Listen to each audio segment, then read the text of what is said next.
Assalamualaikum warahmatullahi wabarakatuh. My name is Ahmed Falih Afif. So today I will going to do a little speech about the racism towards the black the black people in America. Ladies and gentlemen, so today I stand here before you to address a deeply entrenched issue that continues to plague America. Racism towards black Americans. The history of racism in America is a painful one, marked by centuries of slavery, segregation, and systemic discrimination.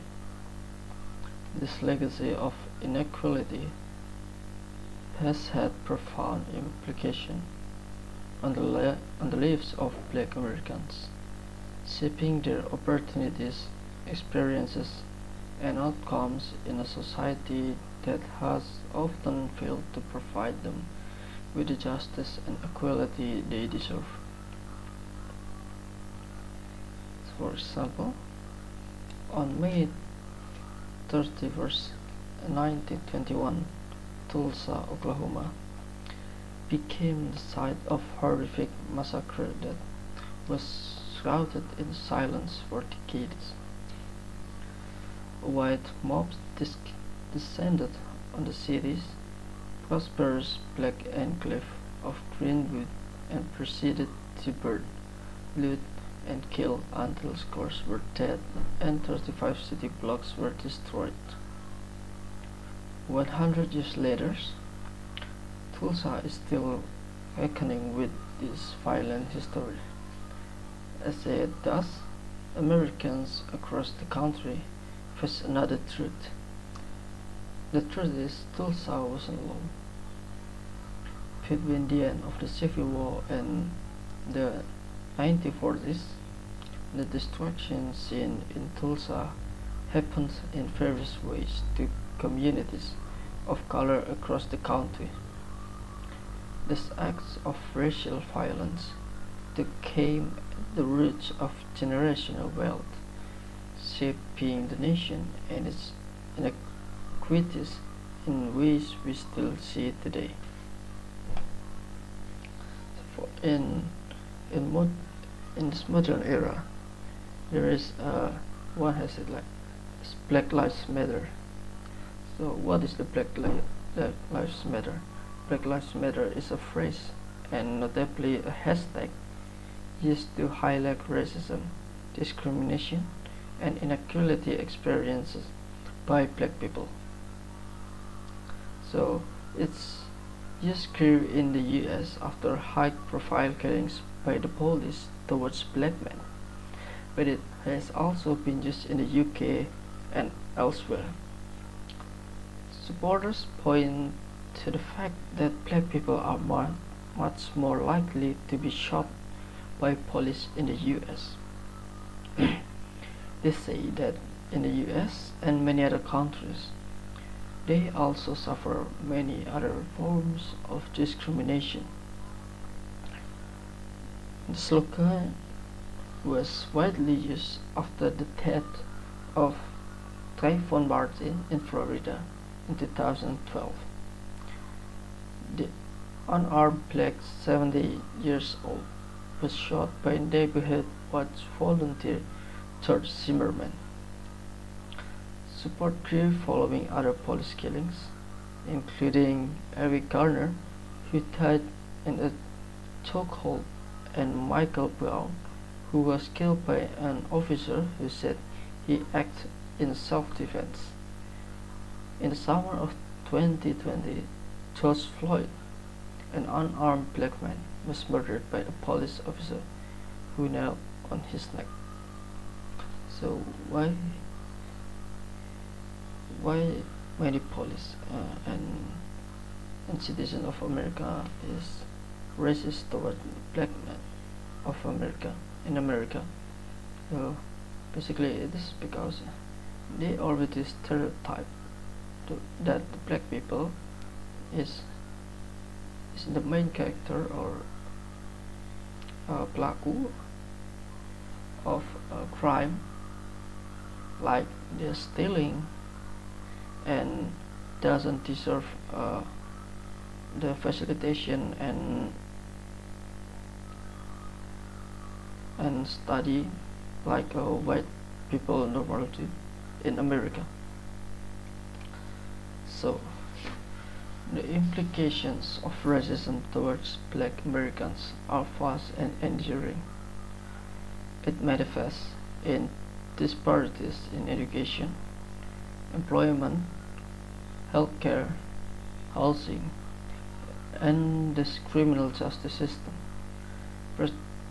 perpetuating cycles of poverty, marginalization, and despair within black communities.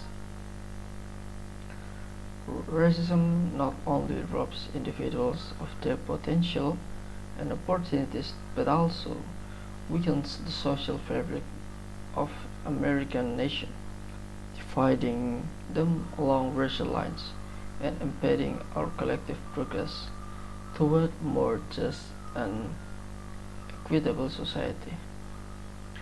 So, as a result, there are some area that white people cannot enter seenaknya. So they're called black communities, and some people, I believe they call it as a hood, and that's a dangerous area for the normal citizens in America. To eradicate racism towards blacks Americans in America, the first thing that we must do is acknowledge the existence of systemic racism and its pervasive impact on individuals and communities. We must confront our own biases and prejudices, challenge discriminatory practices and policies, and also actively work towards creating a more inclusive and equitable society for all. Education and awareness are crucial. We must educate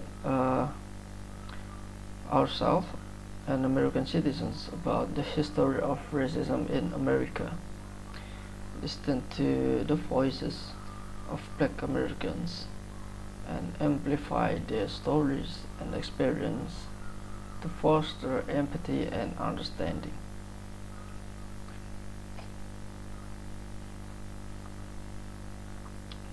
So, in this day, to reduce racism or something similar to racism, many director of film, Hollywood, and many else using all the people races like black people, Asian people, Arabian, and many more.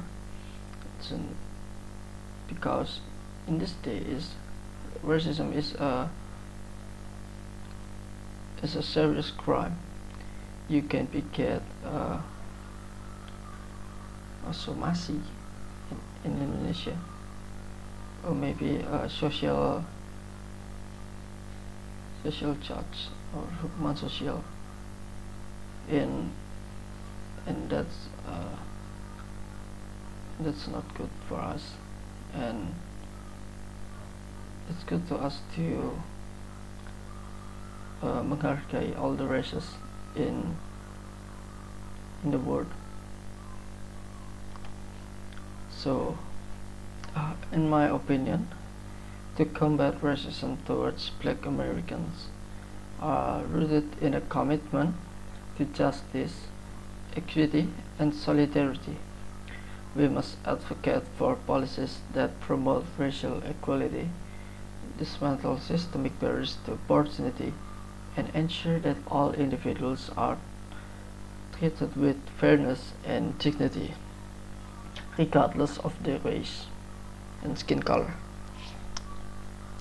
And this includes investing in quality education for all children, expanding access to affordable healthcare, reforming the criminal justice system to address racial disparities, and supporting initiatives that uplift black communities and empower individuals to thrive.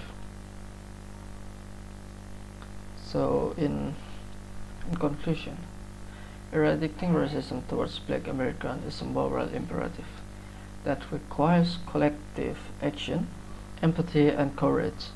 We must stand together as allies and advocates for change, challenge the status quo, and work towards building a society where every individual is valued, respected, and treated with dignity. Let us commit ourselves to the ongoing fight against racism, injustice, and inequality, and strive towards a future where the color of one's skin no longer determines the opportunities or outcomes in life. That's all from me. Thank you for your attention.